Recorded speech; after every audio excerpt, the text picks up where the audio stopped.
A day in my life for content creator with me. Nagliligpit na po tayo kasi gabi na naman po. Natutulog na naman po tayo at kinabukasan.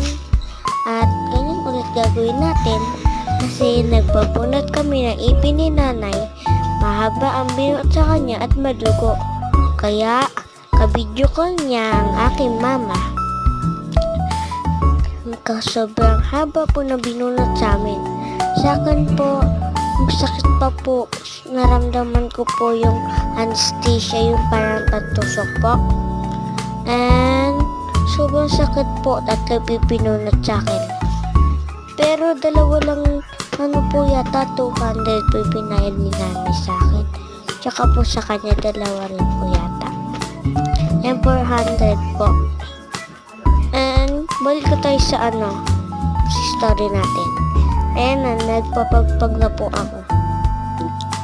Hindi natin kakalimutan yung pagpag kasi baka may mga kumapit dyan. And sinabi ko kay nanay kung kailangan niya. Sabi niya, oo.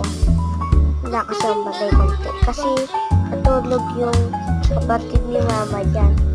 Hindi sila nakatira sa Banabinan. Pinira muna nila yung mga gamit namin.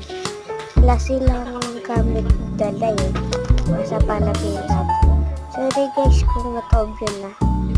Sabi ko pa nga sorry nabubulol. Bakit nag-iisa to? Ba't ang muti na bantay ko? Nalito pala ako. Andyan pala yung kapatid ng mama ko. Kung gusto niyo po makita yung channel ng ko po kuya, pero pinsan ko po siya.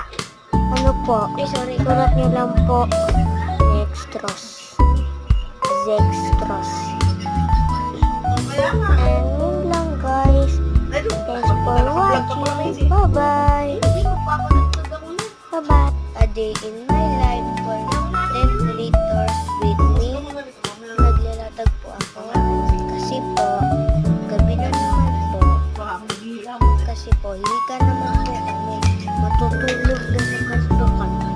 Ulit-ulit lang po namin nagagawa ang nangyari. Naglatag ulit ako ngayon. Maglalatag ulit ako bukas. Kasi po, nagpabunot po kami nila nanay. Sakit po sa kanya, haba po sa kanya eh. Kaya po, di ko po siya stress. Lagi na po yung mama ko. Nasa po siya. Maligaya. Hindi po sa maligaya po dito. Sa Tarlac po. Pati po